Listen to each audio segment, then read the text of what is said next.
Agenda item 6A, amendments to sign code. We've gotten a quick debrief, and we've agreed that we are going to look over the redlined version.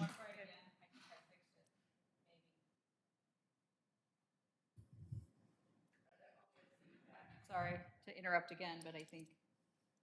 It's all right. Yeah, great at these summaries.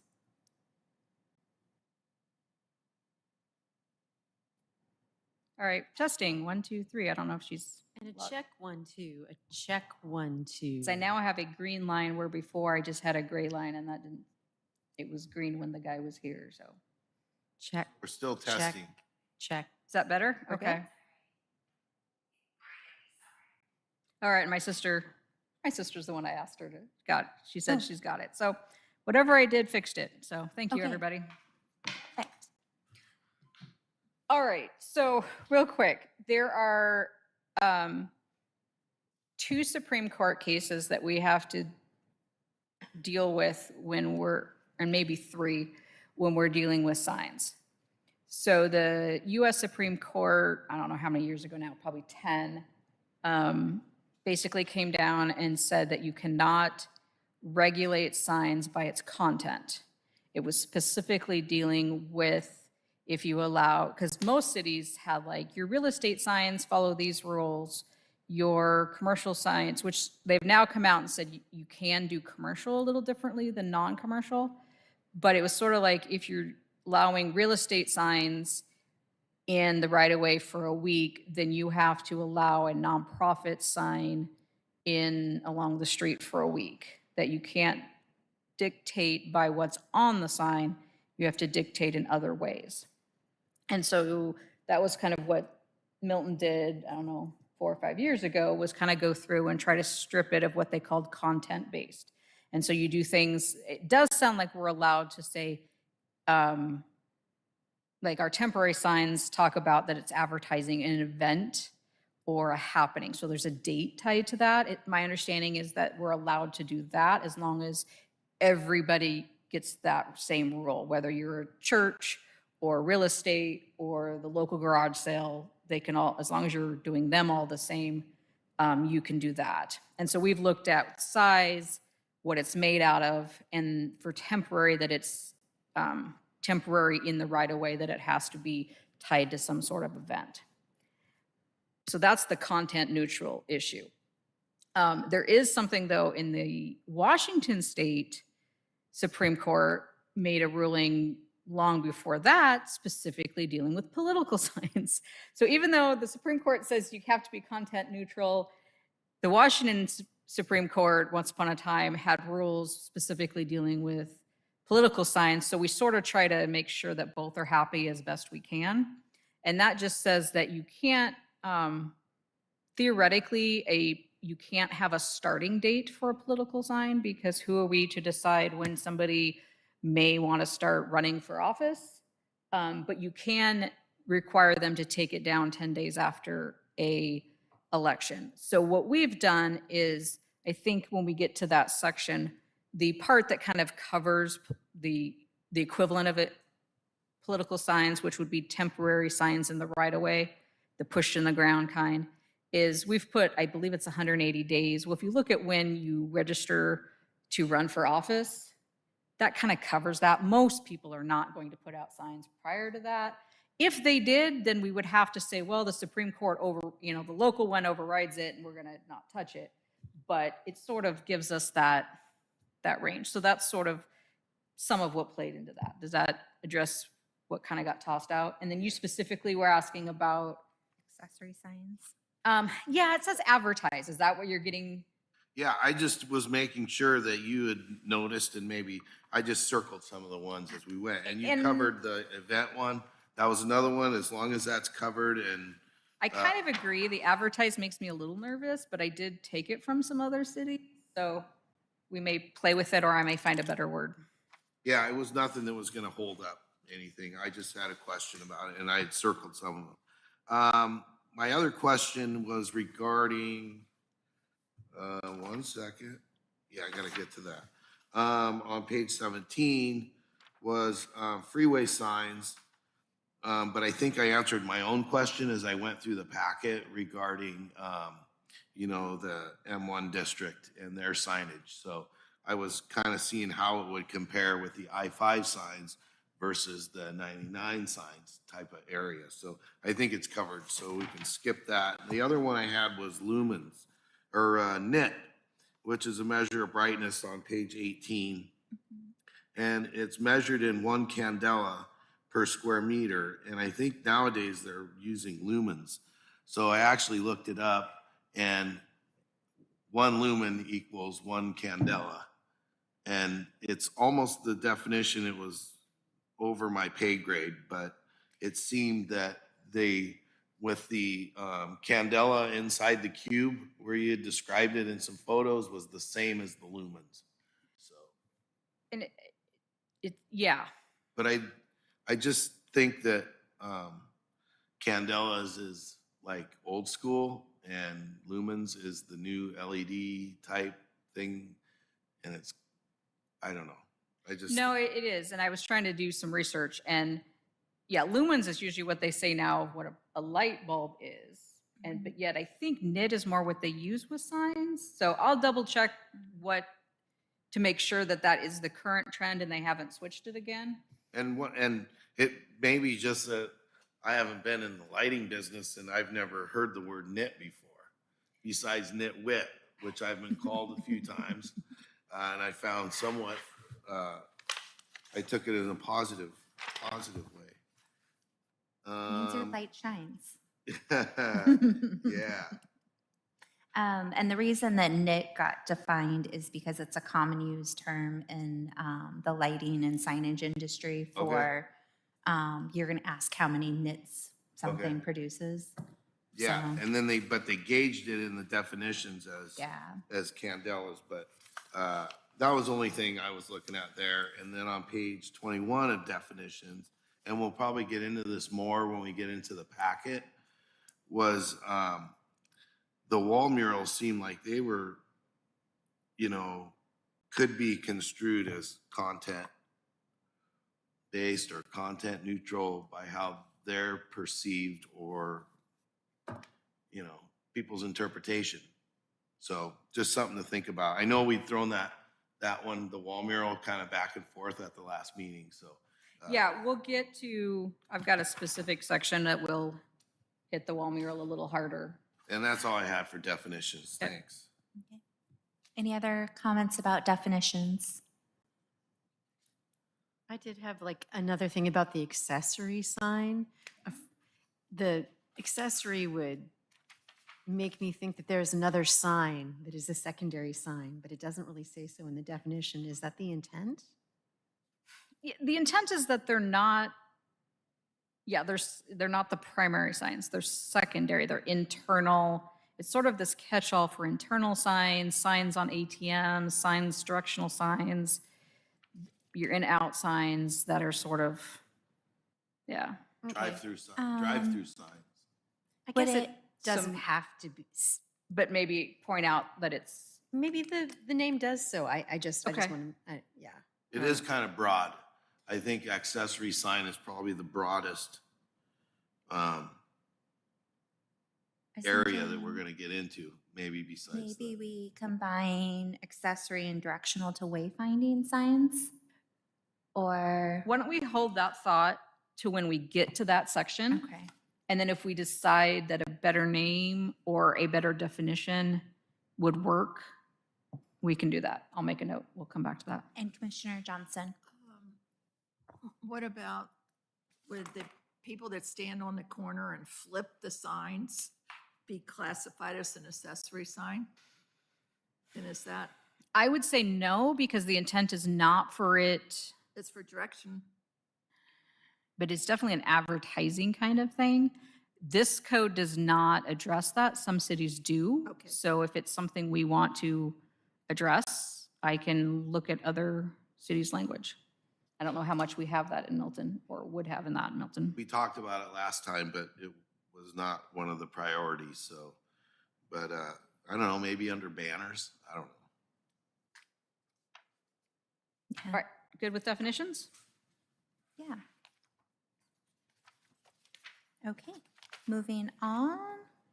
So basically, the administration and enforcement section, which is on page 21 of the packet. For the most part, I think it's just sort of, there was sort of some duplication and correcting who's responsible. So I don't think there was anything of major changing in that section. So unless there's something anybody wants, we will move on to prohibited signs. Looks good. Oh. Page 25, that's still under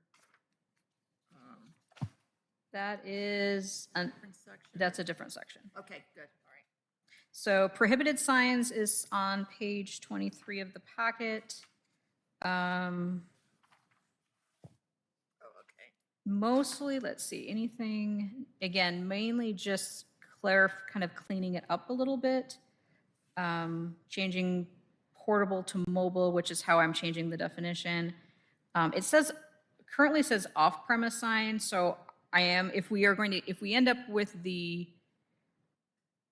portable sign sections that we are allowing in the temporary category, then I just added the word permanent off-premise signs, because some of those could be considered off-premise if they're like for that event, directing you to someplace. Again, on the next page, just sort of expanding government property signs. And then Q was just, to me, confusing. So I think the intent, I mean, between what we just did with the fence code, which has guidelines of what a fence has to look like, and then I think we just say permanent signs are prohibited to be attached to a fence. I think that covers what that little line was supposed to try to do. Yes. What about home businesses when it comes to permanent signs attached to a fence? So according to the actual home occupation code, I don't think they're allowed to have a sign at all, which is something, I don't know if we would be okay with a small little 2x2 on the house, or if we're okay with, sorry, you can't have anything. So it'd go back to the home occupation So code. the home occupation standards say, no, Here you are doing my homework. signs advertising the home occupations are not permitted. Okay, Now, I know that there's a couple in the city. I'm assuming they were grandfathered in. But if I saw something new, I would address it. what about, well, we'll get to it. All right, We'll so see if then it comes up. anything else in prohibited? Wait, do daycares count as home occupations?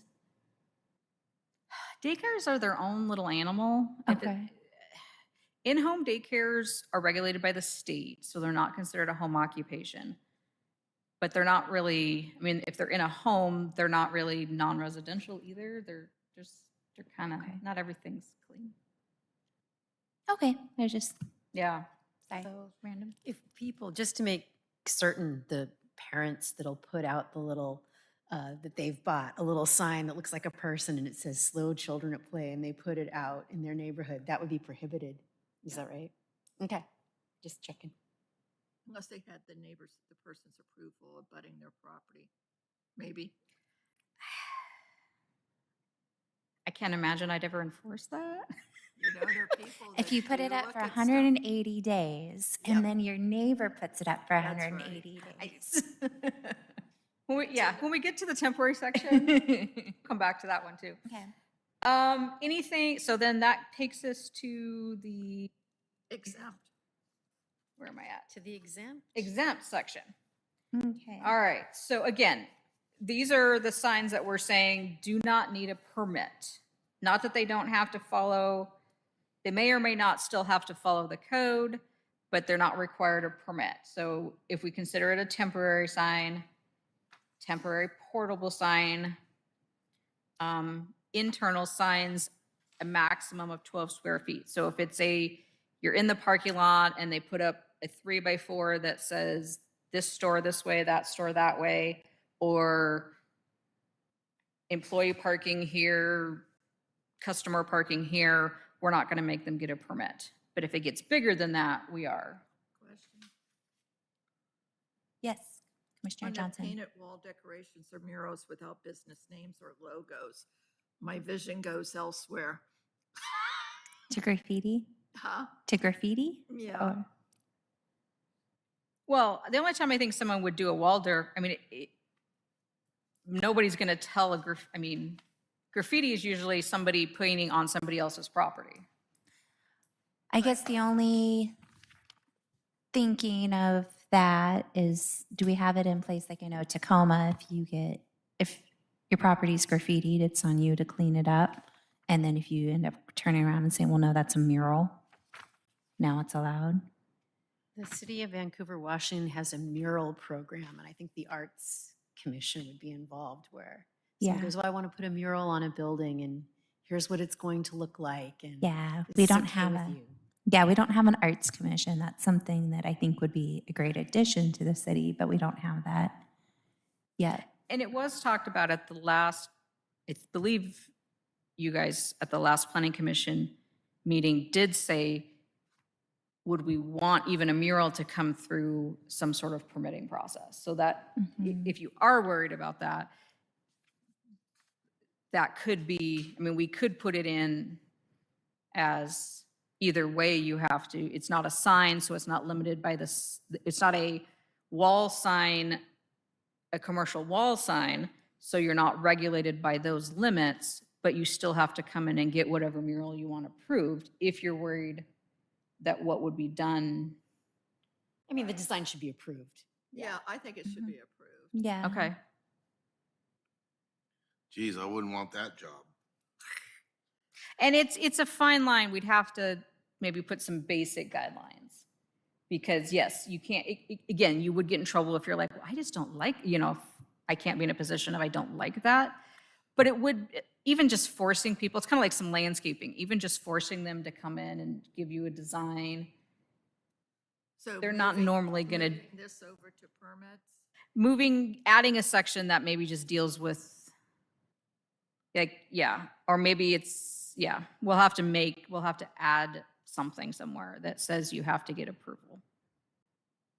I mean, there's art, and then there's like, some people are freaked out by clowns, right? If somebody have a big giant clown thing on the side of their building for amusement I would type say go for business, it. I mean, I don't know, yeah.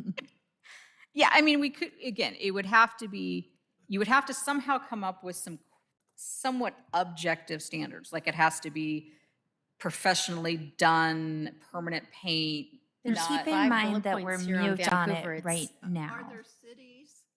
Are there cities that have determined that the view of the city is going to incorporate any artwork into a theme of the city?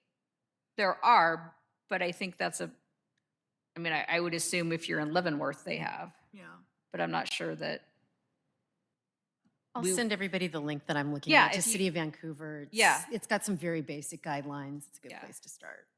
Okay. Yeah, if you've got someone that has those, we can look at it, so. Okay. Yeah, and we can kind of make a point of all of us to look at other cities' mural codes or Mhm. what they allow. Okay. 'Cause we it's pretty will- interpretive, it's a fine line. Well, it's something that we're currently mute on, right? We don't have anything in our code regarding murals. And so this is a way of saying. Yeah, right now it says painted wall decorations or murals are exempt. Yeah. But, so I was at least trying to take it to, but that means you can't use that as a workaround to advertise your business. Yeah. But if we want to take it one more step and say, hey, we at least want, again, I'll see if I can, I don't want to have it set up where we have a design group that okays it. I think cities get in trouble when they do that. Yeah. But maybe we can look at what some other cities have done to at least put in some parameters. That means we're going to get some slightly higher quality. Okay. And then the only thing else I added was replacement of sign panels in an existing joint tenant sign where no structural changes are required. So like across from the post office is sort of the office building, medical insurance. If they're just pulling out a panel and putting in a panel, they don't have to come in and get a permit, is what that is just clarifying. Okay. All right, anything else right now on exempt? Okay. So then the next section is trying to figure out, let's see. Yes, how to measure a sign. So I've tried to add a lot more pictures and diagrams to make it very clear.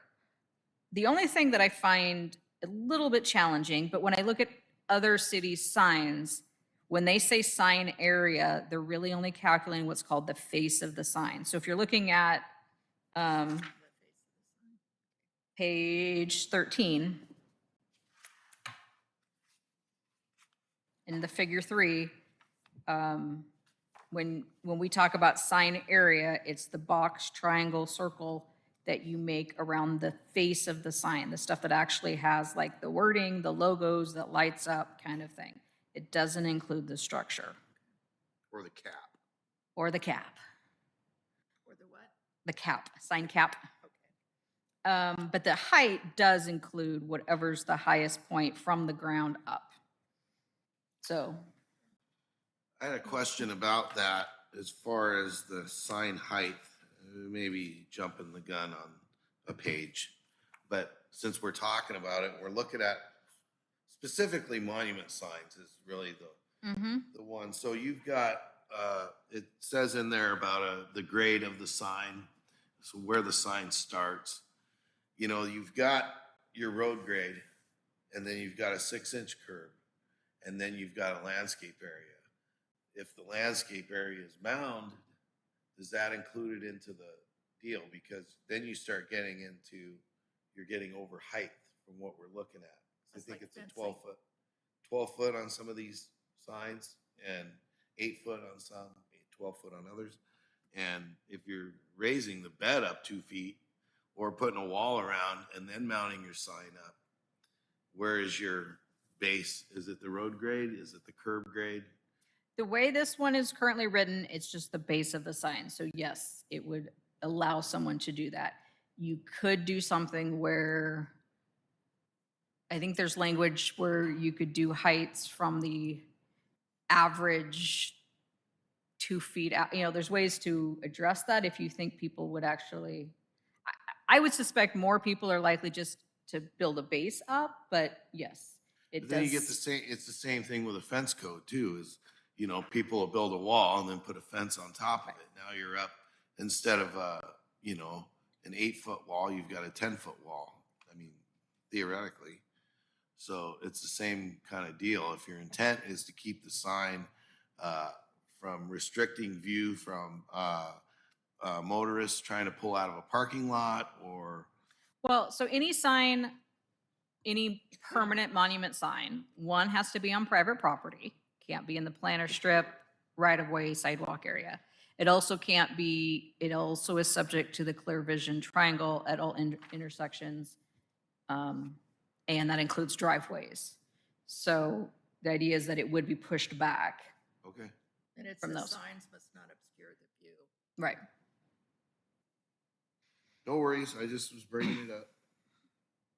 So the only thing there, again, one, do the graphs make sense? Two, I feel like when people say sign area, people might think the whole, including the structures and the base. But when I look at other cities, this is how they calculate. So I think maybe for consistency, we stick that way. The only thing is unless we said sign face area, sign face and sign face area. But like I said, other cities just call it sign area and they explain that that's the area by the definition. So, I think having the pictures helps tremendously. And I was looking at stuff for code the other day and was like, oh, the pictures actually made it online. So I was happy to see that. Planning Commission asked about possibly a master sign requirement. And so on page 13C, in the middle of the page, it does have guidelines. It basically, this would be if a new building was constructed that had multiple tenants, they would have to provide a master sign plan that somehow had those signs somewhat coordinated. And it sort of goes through different options that they have. They would submit it to us, and then they are to provide it to each new tenant. So if we're, just to point out that that is new and for everyone to take a look at. Let's see. Okay, so my staff report doesn't mesh 100% with the actual order of the code, partially because I was trying to fit everything in. So we're going to jump to page 19 Of the pack. of the red packet, line? 19 of the packet, Okay. and talk about accessory signs. So this is a new section I'm proposing. It would include things like directional, internal, oh, sorry, that's 33. I'm looking at my top numbers, not my bottom numbers. 33 of the packet, I apologize.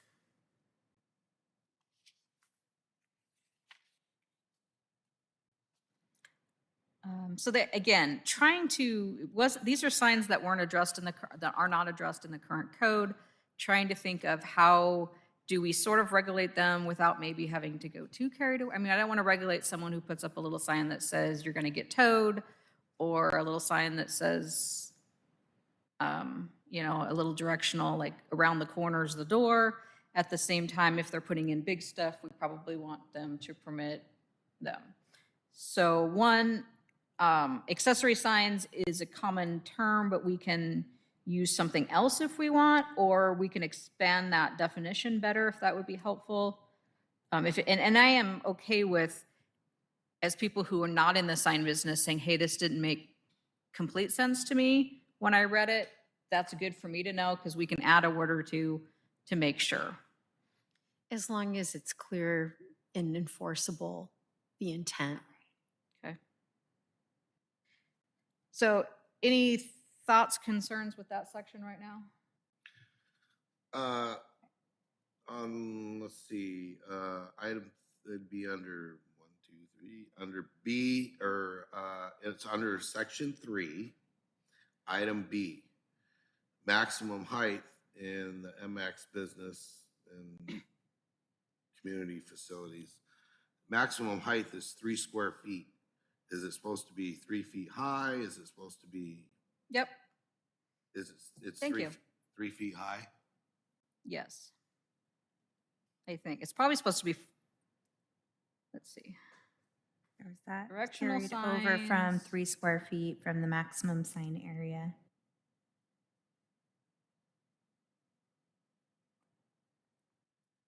Let's So you've see, got directional maximum sign sign. area under 2, and then the height Yeah, is I just. matched it. I suspect it might be 4. It's either 3 feet or 4 feet is probably what it's supposed to be. Does that make sense for If it's 3 a directional square sign? feet, then That's it not would be very long. That's not 3 very. feet tall, but 1 foot wide, Yeah, that skinny. doesn't work. Well, no, you've got your pole and then you've got, yeah. Which isn't necessarily a terrible thing. it's Yeah, just let me look at those, both of those, because those are, 3 feet's gonna be about, isn't that about when you're driving? It's about eye height there somewhere. Yeah, I want to say Depending like on your height. towing signs. If we're talking like towing signs and guest parking, I mean, is that kind of what accessory signs are? so the first part, so accessory signs A is supposed to be sort of that, like, the McDonald's arrow that says come this way, or your Mhm. drive-throughs this way. So let me see, I think I stole, let me see who I stole this from, what theirs was.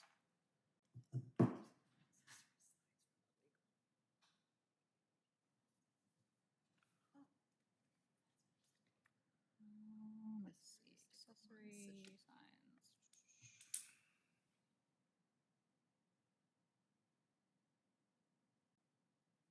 So I think the idea was that the sign area, what I did borrow it from was 3 feet, so it'd be 1 foot by 3 feet of sign, but then they could have a base that sticks it up to 3 feet.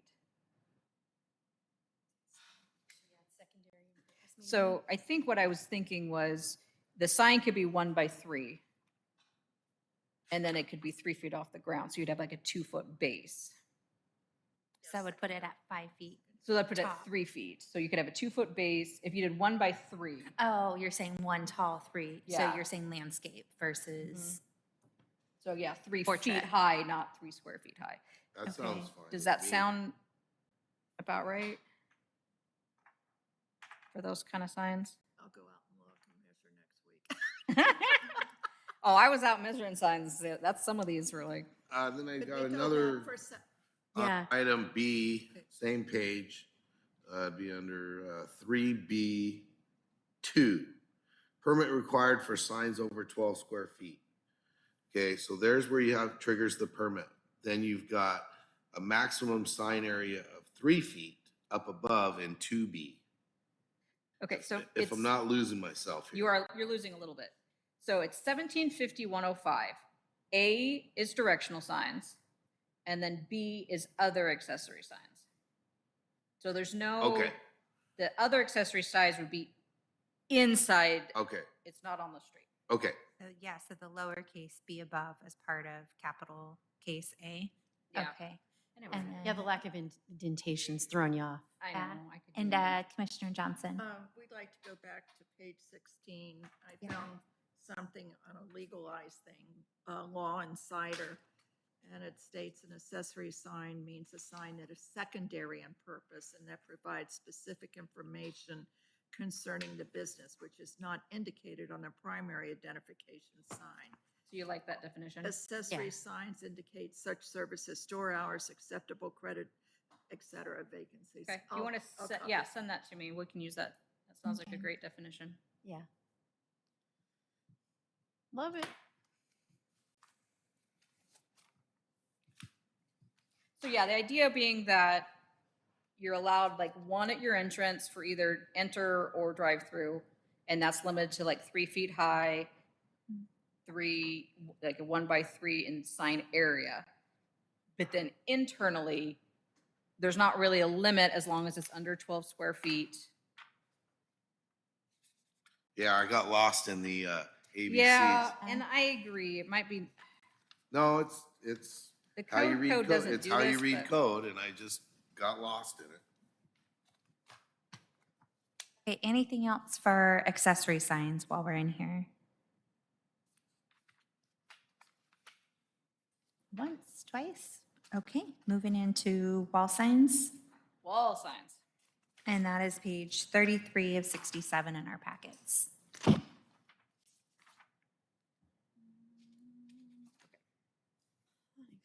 So let's back up, sorry, because I got, accessories were out of order. I screwed everything Oh, up. Let's back we're up, moving I back. think, to maybe not. Did we skip a thing? I thought we skipped freeway signs. Oh, we Did did skip skip freeway signs. Signs in the right of way, so basically we went from master signs, which I was know, I on did 27. as Well, I didn't think about that when I was And putting everything on then- the page better, that would mess us up. Okay, so jump back to page 28. Back up just a smidge. Okay, Do we want to talk about anything signs about signs in the right of or- way? We will get there. 28? Okay. Okay, And I'm just going by the staff report, not that I have to go by the staff report, because if you guys are going by the code, we could just, but we'll. whatever right keeps away- you Signs in organized. the right of way goes with the temporary, so we'll hold those all together. So we're If you have all on notes, let's go by 29. your notes. We are Yeah. on 29. So, freeway signs. And somewhere in here,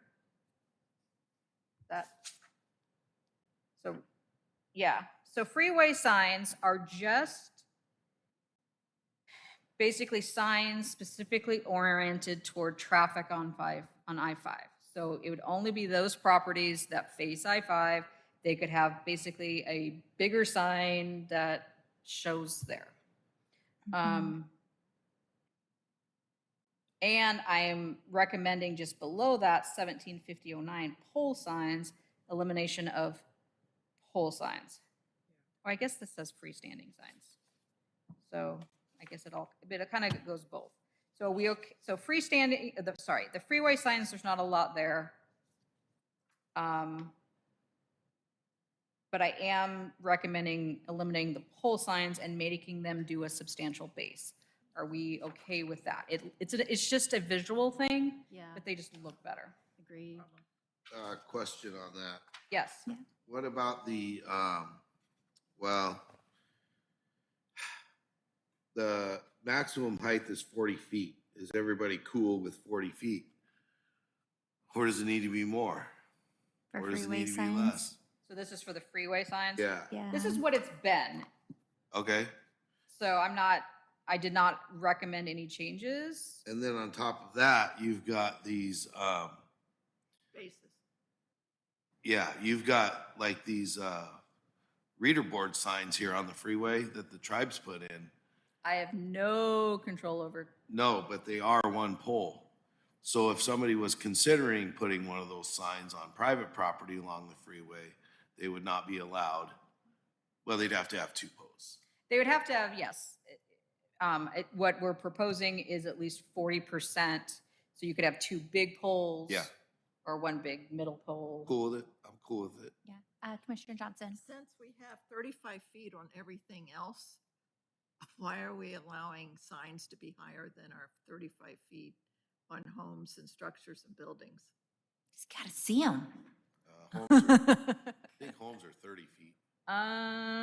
Table of, in the MX and the business district, we allow heights of 45 feet. In the Okay. business- Oh, that's right, because it is M1. Okay. Nope, I just made a note to make sure if anybody wanted to change it, is all. Yep. So is the code that we have for readers, board signs or electronic signs applicable to freeway signs as far as, I know we can't control the tribal land-owned signs, but can we put a bit of a nit max and They could put, flashing? The section I have that deals with electronic signs is real specific of, it limits, I think it's only 20 square feet.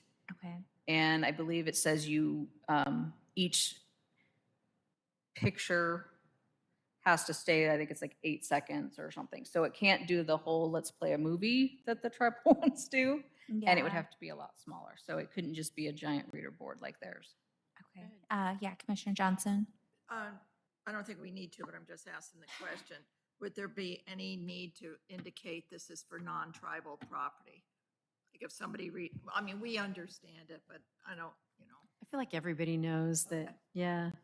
Yeah, because, I mean, we just don't have authority over tribal property. So if every once in a while I get somebody asking me something and I'm like, actually, go talk to the tribe. That's not us. Okay, so a lot of the signs we do typically see are on 99 and such are owned by. Yeah. Okay. Those signs are so dangerous and so distracting, but what can you do? You know, just try not to be blinded if you're driving at night. Yeah. Oh, I know, that- the ones on the freeway that flash and stuff, I was coming down Fifth Ave and it kind of blinded me and I'm like, I'm on the other side of the freeway from it and it's lighting up the It's sky. a hazard, but But we if we can't do can't anything. provide any jurisdiction, I guess writers, they put the senators, right? movies on it. All right, so starting on page at the bottom of 16 and carrying on into 17. Oh, sorry, I'm using the top numbers, not the bottom. Page 30, 31, and 32. I thought I was be helpful, have the numbers at top, and all it's done is confuse me. You're fine. So this is monument, again, freestanding can also be called monument signs, anything. So again, the pictures that we have in the staff report are basically, this is what our code would allow, the proposed code would allow and not allowed. You would need a 40% width base of whatever your sign is. So that can be chopped into 2 sections or 1 section. So 40 to 100%. Also, and again, what do you think? So if you look at the Bank of America sign, where I say no in orange, the base is more than what the actual sign is. And so trying to figure out that balance of, do we want these tall bases with a tiny little sign at top? What I'm proposing is a 1-to-1 ratio, that you can't have more than equal to what your sign is. What are our thoughts? That would be a change from what we require now. I mean, Yeah, I like it. Yeah. just gonna get graffitied. Not And there is, I will point out that there is language in the sign code that talks about a deviation from code. So let's say in a really unique situation, this business sits in a hole. And so if they put a sign at the sign height, nobody can see it. That's extenuating circumstances. They could make a case that, hey, we're in this hole. That would be, that makes them different. It's not just we want a tall sign. It's like there is physical reasons why we can't. There is a process, a pretty inexpensive process to do that. My only question as far as with the no freestanding signs, is this a structural concern, an aesthetic concern?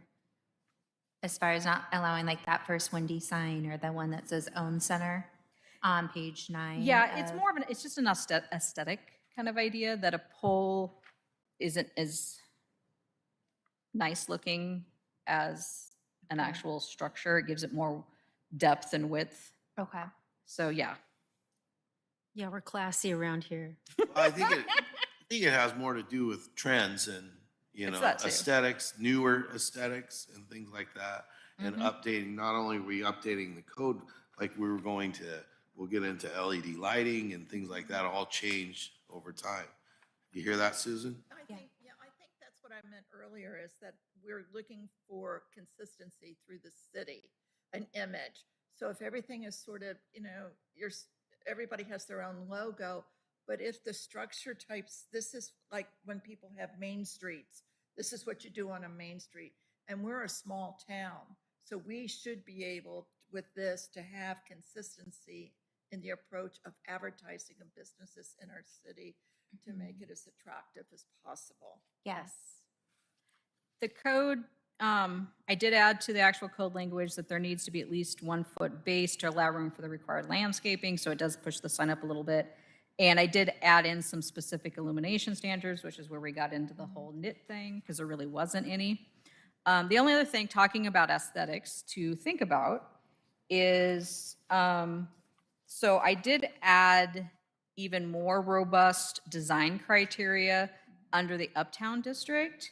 You could require that design criteria across the board for all monument signs, which again, it's not a lot different, but it does require that it have a cap and a base and side structures.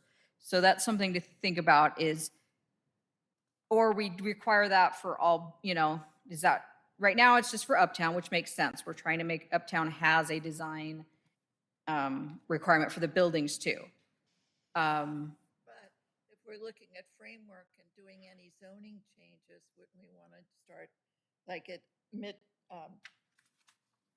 Dave's area and Mhm. I would say consistency all along Milton Way and minimum in the style. That's just, once you kind of start getting into Uptown and then you extend it to Dave's, then all that's really left is 99, right? So the question would be, we could do the design guidelines for anything that's in a business district versus like, maybe it doesn't maybe it does, maybe it doesn't for the manufacturing district. Or maybe it does because it's on 99 and if they have to do a nicer monument sign. So something to think about, maybe. Anything that makes this place look better, I'm for. So, and why have more than one standard? One standard will do. Yeah, once you start looking at where businesses can be, to me, it makes sense to make it uniform across the city. Yeah. And honestly, the warehouse, because it's sort of in the non-zoned area, they didn't have we sort of went with some of the requirements that I think the freeway ones or whatever. But again, here's warehouses and they put in very nice base. It's got a cap, I think. Usually a It's- warehouse are gonna put in It's pretty not just this decent. pole sign with something on the top. So, Mhm. so we thinking go ahead and do it for all of them? I think so. Okay. Do we have a consensus? Commissioner Are we Boyle? on the Uptown page then? Is that where we're at? We can. Do we want to Jump jump in there real around? quick? Well, Is I that- don't know if I'm- we're jumping from. Yeah, we're discussing the design criteria. It includes some other stuff, but that's on page 38, if we want to look at those. And I think with creating the uptown districts and the midtown, it was more of us having a general wording for the different sections of the city when we started into that form code type stuff. And the uptown standards were more intended, I mean, from what I got when we created it, was that, like Commissioner Johnson said, more uniformity in the area and getting a standard and getting rid of or trying to phase out some of the old school type stuff. And it was purposely specifically for seemed new businesses. So as you notice, the Uptown Coffee looks a lot different than some of the other coffee stands that it may be over by 7-Eleven and things, you know, and across the Meridian. So I'll let you get into Uptown standards, and then I had some questions on there, couple. I have a question on 37 of the red line copy. All other temporary signs on private property are limited to a maximum of 90 days. So my question is, there are people that have certain signs on their property that are near the edge of another piece of property or not far from the right-of-way that are content driven. So this obviously would allow those. Can we hold that thought while we Okay. finish up Uptown, and then Okay. we'll start in on temporary, portable, temporary on private property? We're sort of jumping a little bit. Okay, that was on page 37. You Yeah, started. we jumped to 38 just because we were talking about the Gotcha. Uptown Okay. standards, so we'll, Okay, Shift back in a some minute. of them overlap, so the Uptown standards, the biggest idea is, yes, that there is the sort of design criteria that it sounds like maybe we're gonna just move to all monument signs. And then other than that, so right now, it doesn't allow the portable signs, A-frame signs at all in the Uptown District. What I'm proposing is that they can have it like right in front of their business during their business hours. So if it's a restaurant and they want to say today's specials or today's sale, it's just right there. Yeah, I think that's, I agree.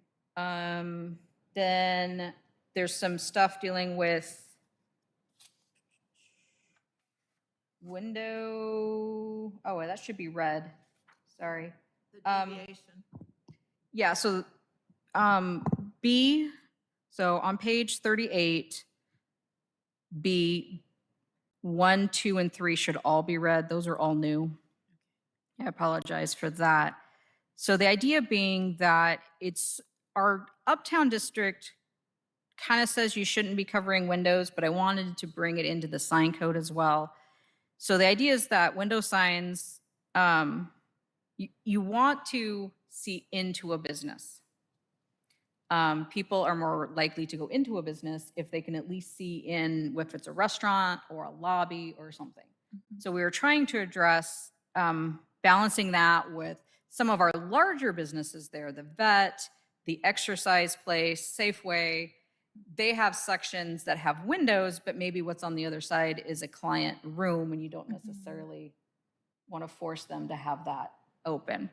So the idea being that temporary window signs should not cover more than 25% of the window, and are subject to the timelines that we have when we get to the temporary section.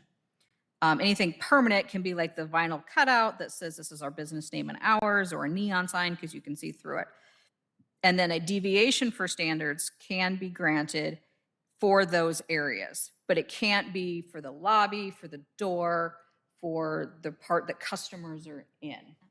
So that we can, there's some businesses that have full covers that just makes you feel kind of creepy. So we're trying to open those all up. Yeah. Yeah, And sense. reading through, actually, this is really helpful because I had questions until I read 3, and that seems to have a loophole for those Yeah, rooms that may, you got kids at the, like a tutoring, you don't want people looking in at the kids while they're. Right. But, and that's covered by 3. Rooms that require privacy, you can deviate. Yeah, they just have to, and again, deviation from standards is really basic, straightforward. It's like a $300 thing that you would just say, hey, for these reasons, like you said, we talked about like the vet clinic. They don't want a window with the dog and Yeah. people go staring in Yeah. at them. So it's those, Saying goodbye to it. oh, yeah. And there are, in the Uptown District, there are a couple of, if I can say this straight face in the camera, a couple of physical therapy businesses up there that definitely have blacked out windows. So they would be under the Yeah, and again, those medical are facilities. Curtains, that's not signage. and if they had curtains, that doesn't necessarily, but yes, the idea is that you should be able to see in a door, you should see in the lobby. Is that sort of, in a way, sort of a safety issue feature as well? I mean. It not potentially just could be presence. that too. That's the way I Yeah. see it. Mm. Is that, and it is, for businesses, that really is sort of the public area. Welcoming, yeah. Yeah. Okay. Okay. The only other thing to kind of toss out is currently, the Uptown standards do not allow air dancers and feather flags. I will tell you that there are feather flags. And when they first came out, they were like, oh my gosh, everyone hates feather flags. Are we still want to prohibit them, or would they be okay, like one per business for a certain amount of time? Temporarily is fine. Yeah. This is the one that's like this and it And then it kind of- flutters. That's Yeah. That's the guy. that's the air green guy. dancer. Yeah. The air dancer does this. Yeah. The feather flag is, yes, just the pole, and it's just got that long. Feather- Oh, okay. It's like a lot of real estate. Yeah. Yeah. Like, I think uses Safeway them, had or- it when they did their little remodel. Here we So- go, I got a visual right here. It's a, like you see the little banners. It looks that like they're up on- these, like these. Oh, yeah. No.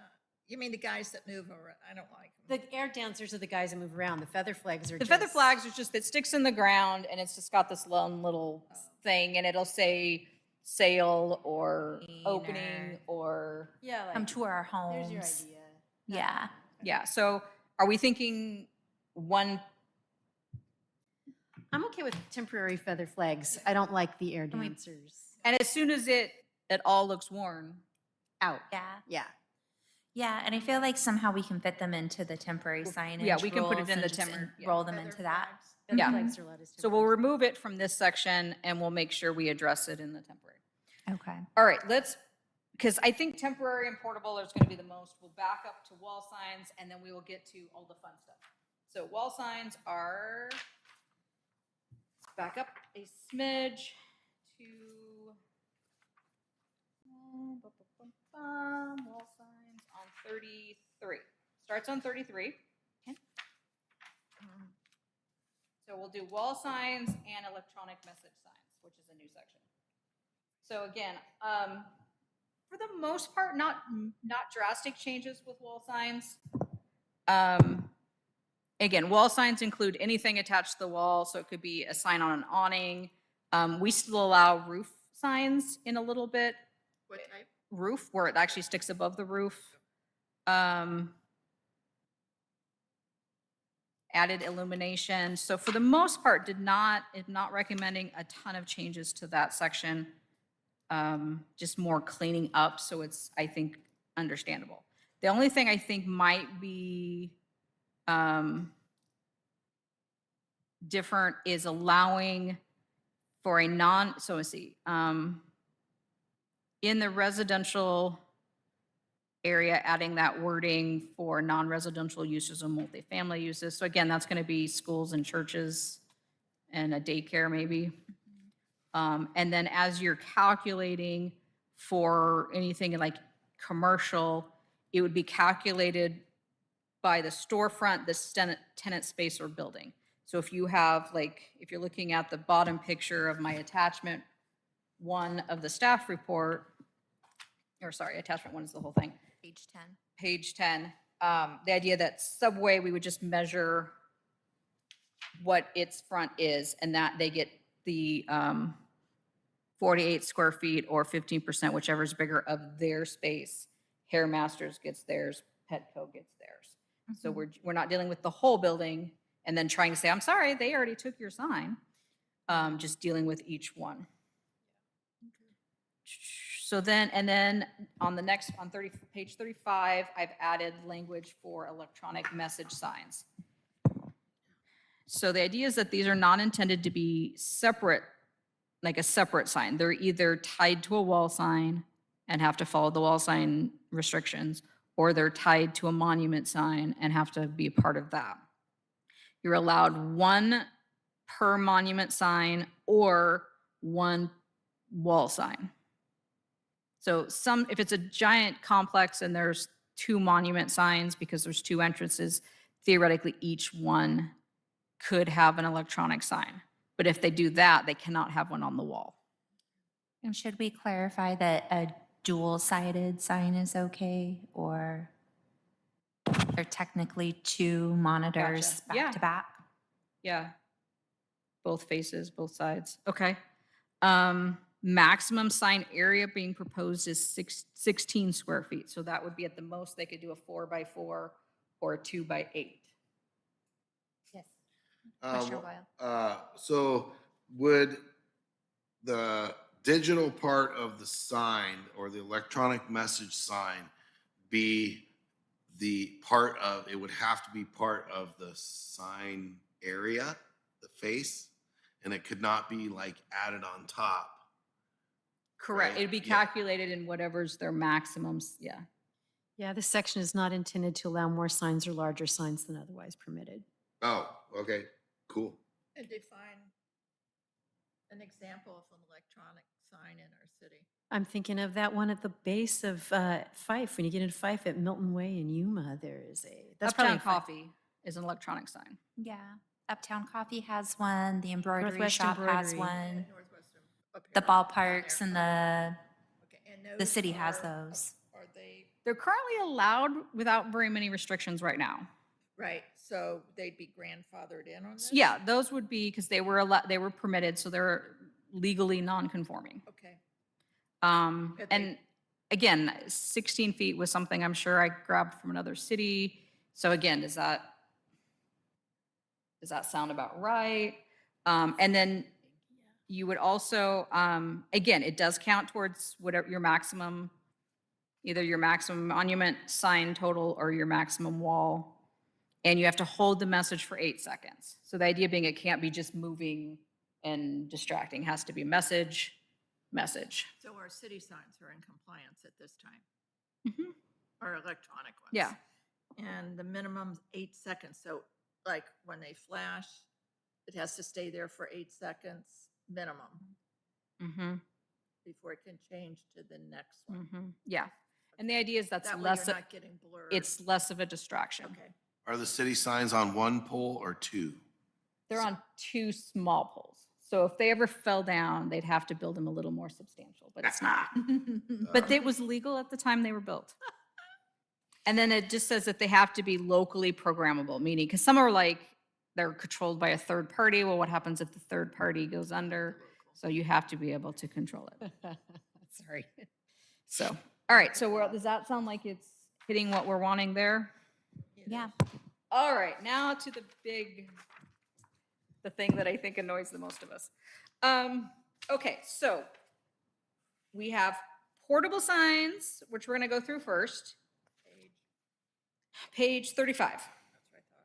So 35 as far as the red lines go, but then also reference page 11 as far as the staff report Beautiful pictures. for pictures. So portable signs can be A-frames. They can also be just solid with like a little base, but the idea is that they're movable. They're portable. So I'm trying to break them up into 2 categories. I don't know if permanent and temporary is the right wording because obviously we're not attaching them to the ground, so maybe permanent's not the right word. And if we use temporary, are we confusing it with our temporary signs? So it may be something like, I don't know, long-term, short-term, or I had some word- Seasonal yeah, versus like, daily or I was playing around with some like permitted versus limited or so does it feel like maybe better? Permitted, exempted. Yeah, maybe something like that might be better because it Because I found that. doesn't. oh, tie because it says say permit required versus Yeah. exempt. Well, So- permanent portable kind of contradicts each other. Yeah, and that's kind of what, yeah, and, so I'll look at maybe some better wording titles for that. Can you But- leave that sandwich board crossed out in there? So, because that's a really good reference for that. Which one? Where it says sandwich board and it's crossed out. So we know that, or I'll just have to remember that portable signs are sandwich board sign. Well, no, because aren't some of them on metal when you stick them in? Yeah. Some of them are on a metal base and then they just come up and have a metal frame. The idea is though that they're two-sided and you can pick them up. Gotcha. So, in essence, category 1 is, you need a permit. I was looking at, when I did talk to Planning Commission Wayland earlier this afternoon, and she had mentioned Issaquah's code for a couple of these. So I had taken a look. They actually have, they call it like, they have an agreement. Basically, they have them sort of sign an agreement if they're going to have it out all the time kind of thing, under mark kind of permanent. So maybe we create something that they sign. But basically, the idea is it's maximum 12 square feet, 1 per business.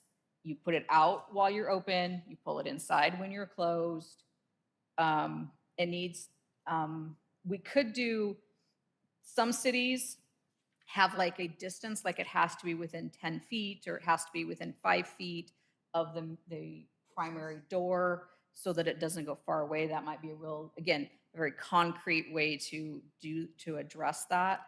Yeah. So, and the idea would be that they would have to get a permit, pay some sort of fee. I'm not thinking very high.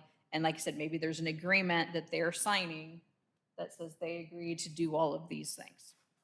So that way they can put it out and so then they can advertise, put on it whatever they want. We're not saying it has to be tied to an event. It could be the specials of the day. It could simply be a, hey, we're here, here's our door. It also would, so. Then the second type, which I'm currently calling temporary, but again, maybe we've come up with a different term, is the signs that real estate agents use, our food trucks use, we use for the bazaar. I saw this sign when I was driving up. I'm like, oh my. So again, maximum 12 square feet.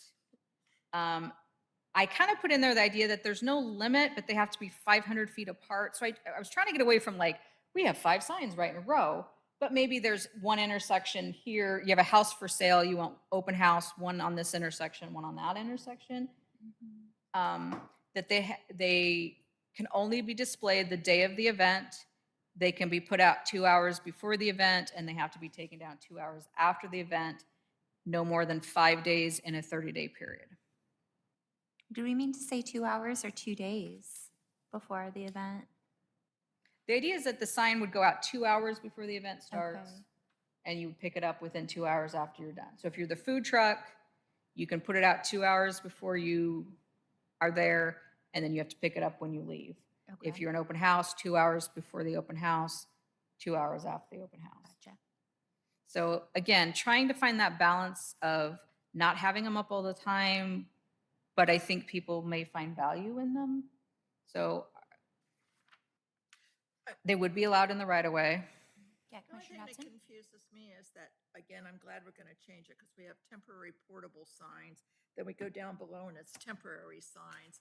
And so we've got to get some real clarity because we're dealing with it all the time while we're Mhm. talking.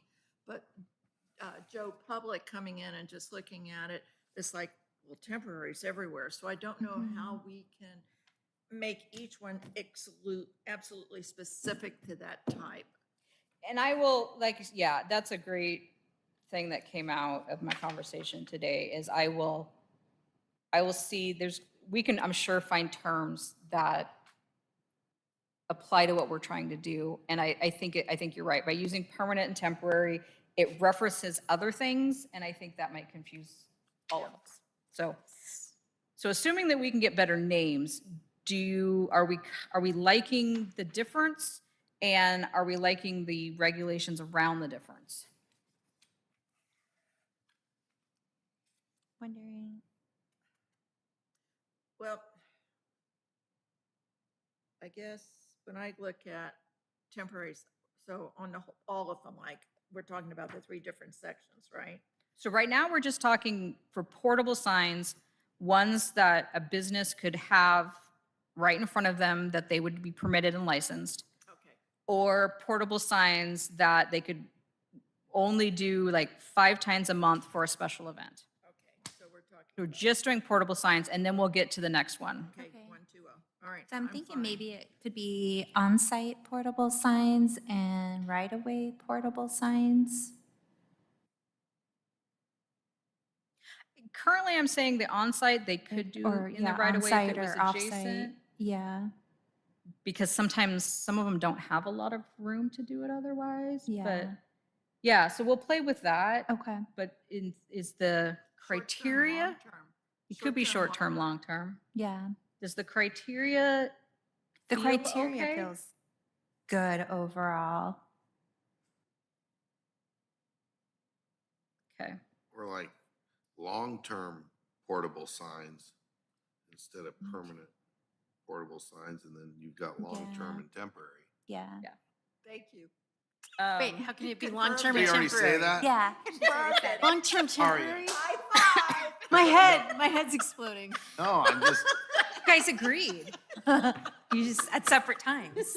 I think out loud. Sometimes I start talking and I'm thinking and I'm like, oh, I just spoke. It also would specifically say you can't have it in the traffic islands. So like Yep. right now where we've got all those signs in front of Cannon, those would all go away. We are working with Public Works to get that planted with some vegetation. I keep hoping for this fall. I don't know what their timeline is. It's on their list. If not in the spring, I think that would help if it wasn't just a flat surface. Talk to the Parks Board. Talk to the Parks Board. I know some people in the Parks Board. Do you? That April tri- knows someone on the You Parks know, Board. I've never understood that little triangle. Well, and there. it's weird because the other side of it by Cannon is actually city right of way. Like half of it is, it's just, yes. If you look on maps, there's some weird spots in the city. Yeah. That's my there's- mom. She's lived here a really long time. And then Well, the sorry, other we didn't side have many is volunteers Okay. showing up for the tree planting fine. last week. anything Yeah. in the right of way, any sign that does not make code, we can remove without notification. It's in here, I think, Absolutely. at least 2 or 3 times that I don't have to tell you if you don't meet it and it's in the right of way. Now, if it's on private property, we may go through the whole process, but if it's on the right of way, popping it out. All right, temporary Well- signs. Whew. We are now on. All right, let's see, where are we starting? Is that Oh, C? it's Oh, it's at the Very bottom of very bottom of 36. 36, so top and of then 37. basically top Okay. of 37. Sorry, it bumped. That's okay. All right, so again, trying to figure out all the various signs that are out there and how do we categorize them all? So there's an A section and a B section. The A section is trying to address signs on private property that are temporary. This could be a residence, it could be a business. And so there's sort of, I think, 3 kind of types within this section. That if it's, and I've put in specific timelines. So if it's blinking flat, if it's basically the idea of a grand opening signs, dancing, craziness, streamers, lights, whatever, they can have it up 30 days within a 90-day period. Now, that's currently the code. That may be a little long, but that's what's currently in the code. Cross off the air dancers. Yeah, no air dancers. And then if it's a yard sign the size of like a political sign, 24 by 36, again, I think to keep us safe with the whole state Supreme Court thing, I'm saying let's make that 180 days. But if anything bigger or different on private property that doesn't meet those 2 categories is limited to 90 days. So the question then is, in my yard, if I wanted to put up a sign saying I do or do not support someone, I can keep it up for 180 days. That's half a year. If it's 24 by 36 inches, If it's bigger than that, 90 days. So if, starting when? As soon as I see it. As soon as we pass this, because we didn't have this in before, right? There is language, I mean, there are some signs that are temporary that probably should have been taken down. I have not received, I've seen some that I would love, I mean, I could, but I try not to It is a delicate balance because of how we are in the country right now, you know, Yeah. and what you can do as a public, as private speech in your own, on your own property. So. which is why you do things like specific times, you try Right, to make okay. it, but like I said, I don't, for signs, I try not to do self-code enforcement for those issues. If I have a neighbor or people who complain, then we enforce. It's sort of nuisances fall into that Oh, category. So we could go door to door and knock on people and say, do you want, well, that builds community. Well, Grab on the your, record. grab your pitchforks and torches, everyone. so again, there's sort of that I'll try to business behave myself. I'm sorry. for time, Tom's the reason I'm this for- way. for signs on private property. If you are the kind of that grand opening thing, Yeah. does 30 days out of 90 days seem okay, or does that seem a little Seems excessive? long, you know, and I'm thinking of this house I drove by on Emerald that is just Oh, kind that's of a holiday thing, and I'm not, other than the fact that I do need, but it has like Northwest Harvest signs. It doesn't just have holiday. It doesn't, it's not just, I need to go, yeah. it is he's- not merely a holiday He celebration. also has traffic looking signs on the right of way, and I need to send him a note that says he can't do that. 'cause My daughter and I that's drove by that bad. yesterday and went, what the heck is this? Yes, Commissioner Boyle. So under temporary signs on page 37, I'm taking it this private property section is covering also political signs. Because you get down the bottom, you know, and it says. Yeah, so basically if you're 24 by 36, which is the size of most political signs, you can have that up for 180 days. You could theoretically have a political sign bigger than that, but we're going to limit you to 90 days. So that's number 7. Does number 7 conflict with number 5? We're in the same section where, or 4 for that matter, where it says no off-premise signs allowed. So off-premise sign, political sign came from someone else, so it's off-premise. Off-premise No. signs are considered commercial, so it would be advertising a business. Okay? Now, And if then I you put go- my political sign in your thing and you didn't consent. If you do it for permission, you're allowed to check it. Yeah, my neighborhood, I know what sign we would have up, and it would be up on just about everybody.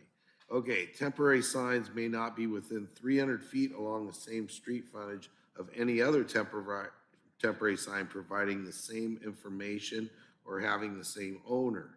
So you couldn't have, does that say that a political sign, if you have one in your yard, then it has to be another 300 feet before somebody else can have one? The same That's- sign?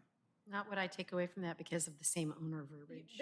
No, the intent is that so if your parcel, like if you're the Safeway and you've got 600 foot of right Oh, of way. gotcha.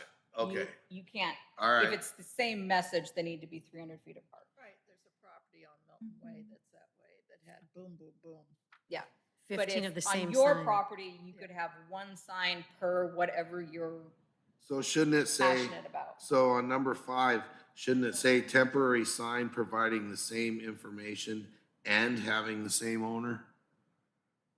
Does that make it more clear to what I would understand? Oh, yeah.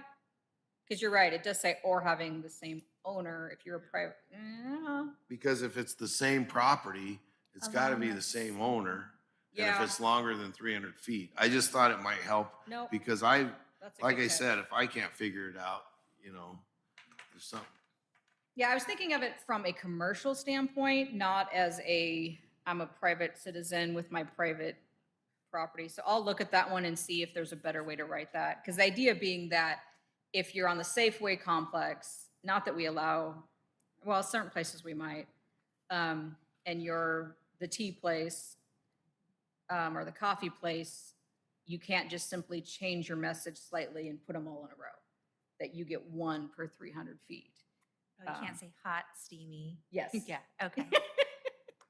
Hot, steamy Massage. cup of, yes. Okay, so maybe it's along the same parcel frontage, street frontage or something like Yeah, that. I'll play with, Okay.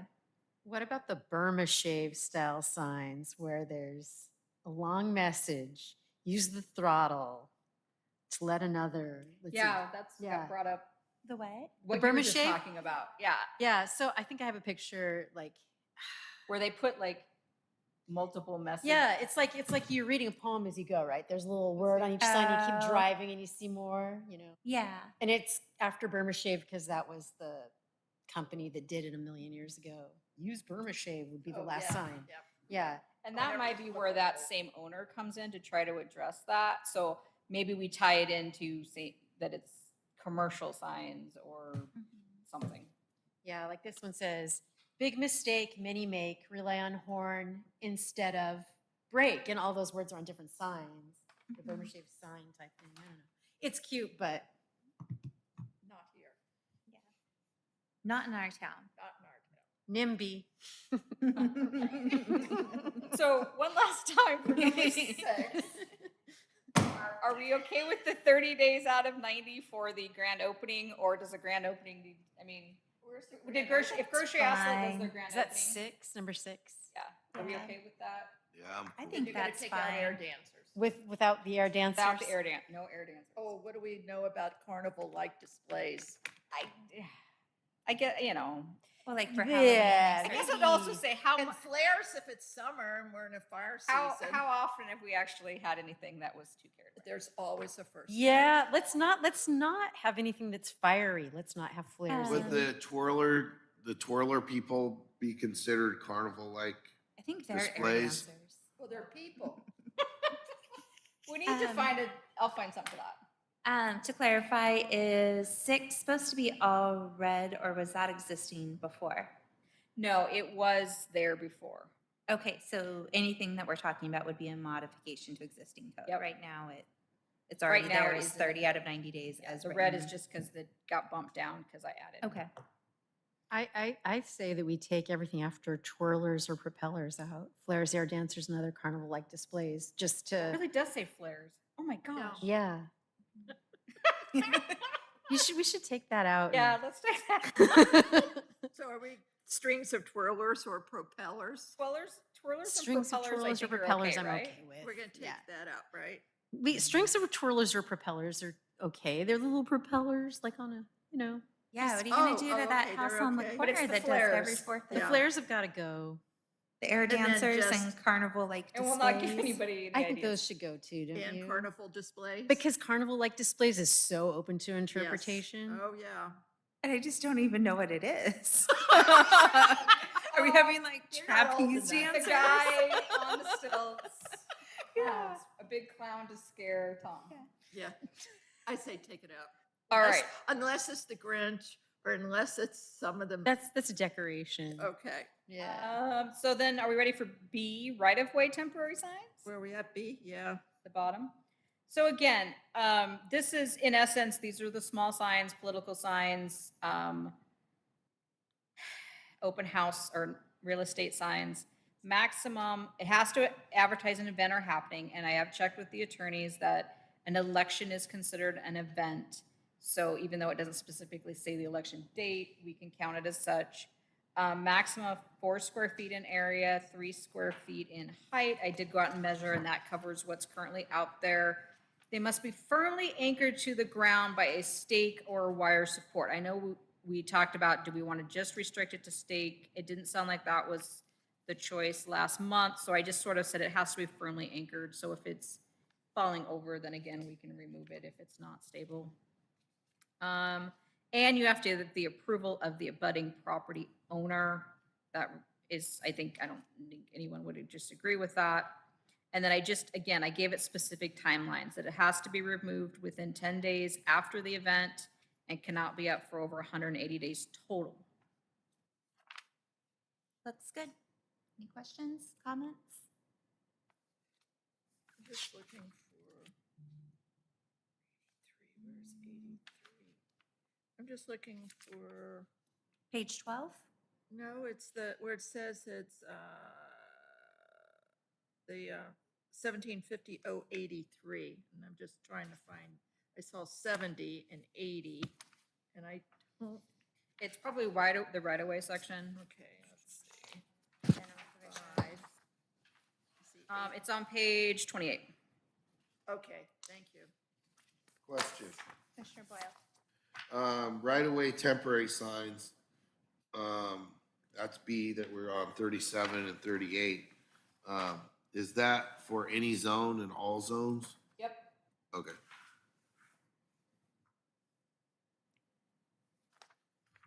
So yeah, we sort of, in 1750-083, it sort of outlines, it's sort of duplicate, but it outlines what's allowed in the right of way. So you can kind of go there, or you can go to the other. I think right now, it feels like you're sort of circling when you're trying to figure it out. I was trying to make it real. What's in here is in the other section as well. So again, basically just, it does include that traffic, so you can't put it in a traffic circle. It does say you could place them on the sidewalk as long as there is 3 feet for people to get by, which is sort of a standard for ADA. And then it added that language that temporary, anything in the right of way other than a government sign, so if we had to put it up, must have the approval of abutting property owners. And then I think the only other thing would just be at the very end on page 40 and 41, again, more just kind of clarifying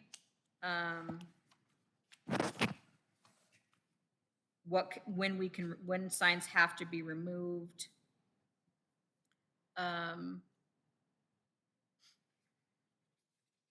And when it's considered abandoned. Seems like every time we go over this code, it changes from building official to code enforcement to now land use administrator. The names of the, Yeah, well, and part of it's because at the time you guys didn't have are you guys just passing the buck or what? no, land use administrator means The me, baton. so. It's the baton. We could change it just to city and then it wouldn't matter. City official. Yeah, I mean, there is that. There is something to be said for, as you change positions and you change titles, that if you just say the city, then it doesn't matter who it is. Yes, Commissioner Johnson. I would like to thank our staff person for this great way she presented it and the photos. I think they're really important on A lot trying of to- driving around and research. Really, really. Some of it you can find online. Yeah. But yeah.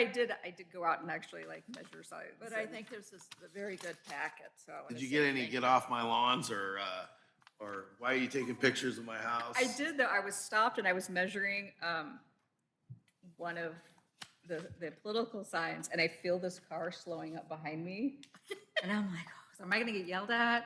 But it was just Brent in his city vehicle going, "What you doing?" Oh, Nice. Lord. The only thing I didn't notice that might be somewhere that I just didn't catch was memorial signs. I didn't know if we needed any addressing or comments in code on that, or if that should just stay its Would own. those be Are always th- city? Do those tied always go too? through the city, or are those? If you're thinking, so define memorial sign for me. What would be examples? Well, I know that there's the ones that are like, don't drink and drive in memory of so-and-so, or, I would think anything that is a permanent sign in the right of way would have to be approved by the city, Okay. and then it becomes a city authorized sign. okay, or you start seeing some of those memorials in unfortunate cases where, I mean, like an And I just impromptu don't- memorial where somebody brings a whole bunch of flowers and stuffed animals. And I think that's something where you just let it go. okay. And I will, one last thing, and then Tom's, Oh. but yes, the city has a responsibility to enforce stuff. But it does say, if you do look in the language, it talks about how the city may enforce. There is some discretion in priority. There is some discretion in how flagrant is it? Is it a safety issue as we're adjusting for time and money and staffing? So there are certain things that, like I said, if somebody gets killed somewhere, we're not going to rush. Unless there's a safety issue, there's no reason to rush, let it do its course and go on. And again, if someone, I'm not out there going, well, you've had your "It's a Boy" sign out for 92 days, I am now fining you. Yeah. So there's a little bit of discretion in there that we can use. And I think it's okay that we do, because you try, but you can't think of every possible circumstance. And so it's, Okay. Yeah. did you have something? I'm working on. Yeah, on now. page 25, we kind of skipped over this. We didn't skip over, we didn't, but I wanted to make a comment about, on page 25, under K, it's under the temporary signs section, and then it goes to the Milton sign. It talks about the Milton light and water sign. And it says it's been identified as a sign of locally important historical significance, but it's not a designated historic sign. Is that something the city would be interested in, and how would we go about that? I don't know the answer. I would say the challenge with that is it really restricts what you can do in the future with that building. Which Yeah, I every had day brought- I worry that I'm going to slide off the hill, but I had brought that up to city council, and I said, I think the city needs to do an evaluation. It was like there was a home for sale on Surprise Lake. Somebody was trying to say, could we get this historic? And it was something that people came to when they had the jump thing, Oh, the high jump the there? high jump, but it wasn't there, but people would come and eat at this place, and I've got the name of it right now. And I said, we've never gone and said what buildings are important, in the city, that should be kept as since we're a mill town, what is significant. And, But I mean, the sign could be, there's a couple ways to go about it, not to spend too much time on this, but, the sign could be updated. It could be taken down. It could be taken down, preserved, and then put back up in another location. But just the protection of the sign is mostly what I'm talking about. Of course, there's ways where you can take the neon tubes off. I don't even want to talk about the neon tubes right now, because they have been working so awesome for the last at least 4 years. It shines right in my driveway. I never miss it. And they have been working so perfectly. But there's been times where we've had trouble, and it costs money and takes time to get those repaired. And you can change those. You can take the tubes off. You can paint them and then put LEDs behind, and it gives it that same. So just the preservation of the sign itself, not necessarily the location. I mean, it's right here. I mean, on our history board right here, that it'd be something I'd be interested in if somebody wanted to get involved and try to get something going to get it preserved, so it just doesn't get torn down and thrown in the trash. But and that feels like that's something more for a city council discussion outside of the sign code. yeah. Oh, yeah, no. I'm just talking Yeah. amongst us No, right now. but Yeah. obviously, yeah, I mean, it is a landmark of Milton. We don't have very many. We build a few, but. All right, I am. Based off of our discussion, next steps. Are we ready for a public hearing? You don't have to forward it next month, but are we ready for a public hearing, I think? Let's I get it would done. agree so. I like a little more information on what we're gonna do about the murals before we go forward. Well, we can have the public hearing to take public input Oh, sure. without making a decision at the next meeting. But at least if there is any public input, you would have that, and maybe by December, maybe we are forwarding it to council. Yeah, Yeah, there really hasn't been anything that we've all been up in arms about here. no, I agree. I think at least getting public comment, and that way we can have one last session of, if there is any feedback or comments that come, we have that opportunity and we're looking at the code anyways.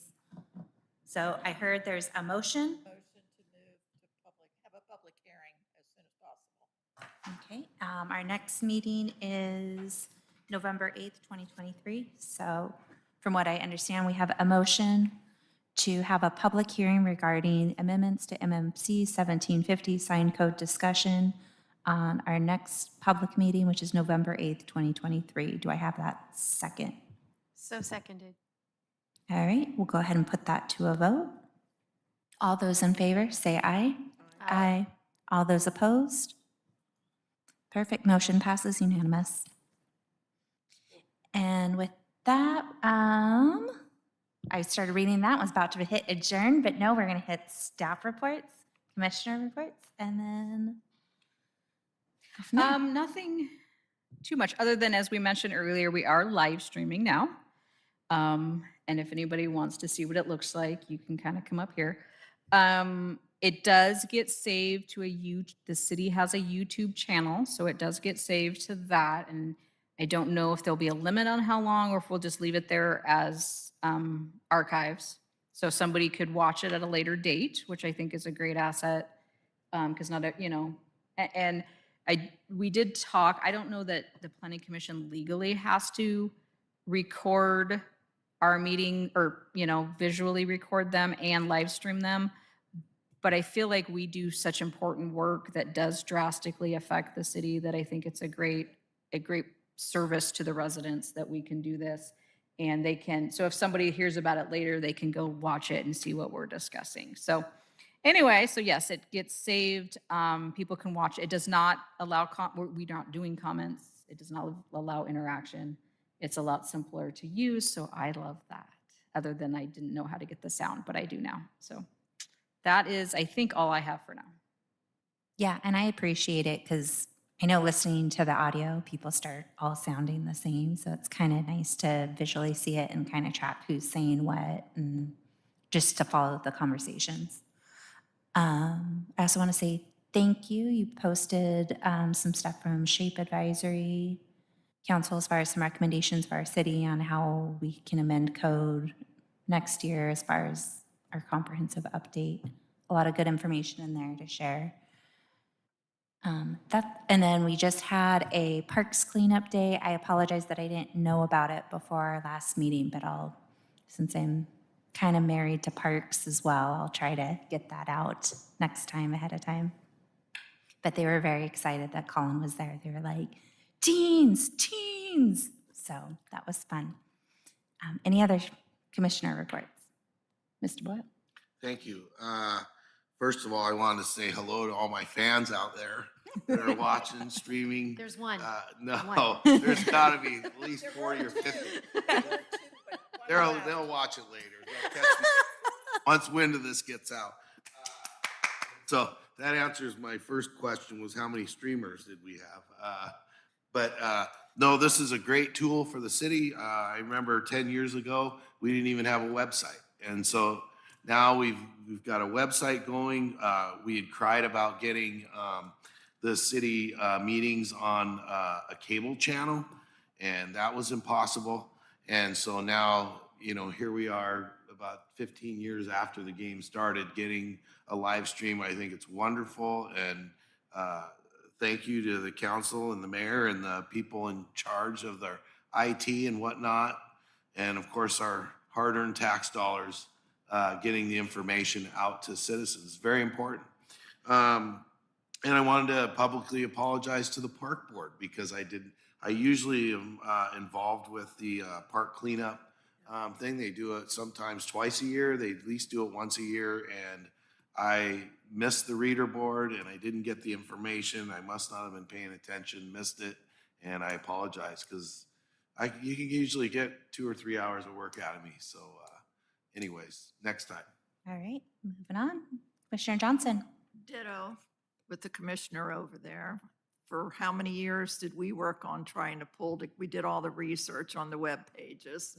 So at least we have that now. And I also have to apologize to the Parks Board because I've always been involved, but I fractured my ankle and then I came down with cellulitis of the eye. And I also apologize about meeting getting to the last meeting. But I'm here tonight and I'm doing better. Thanks. Yeah, Glad to hear you're better. of the eye. And Vice Chair Oler, any reports or comments? Do not have reports or comments. I'm glad you're well, though. Yeah. Would you like to throw out your tagline or, follow me? Your Hashtag City of Milton. Yes. I Not did staff report. forget one thing. On the October 30th is the trunk or treat at City Hall. They're trying to get each group, commission,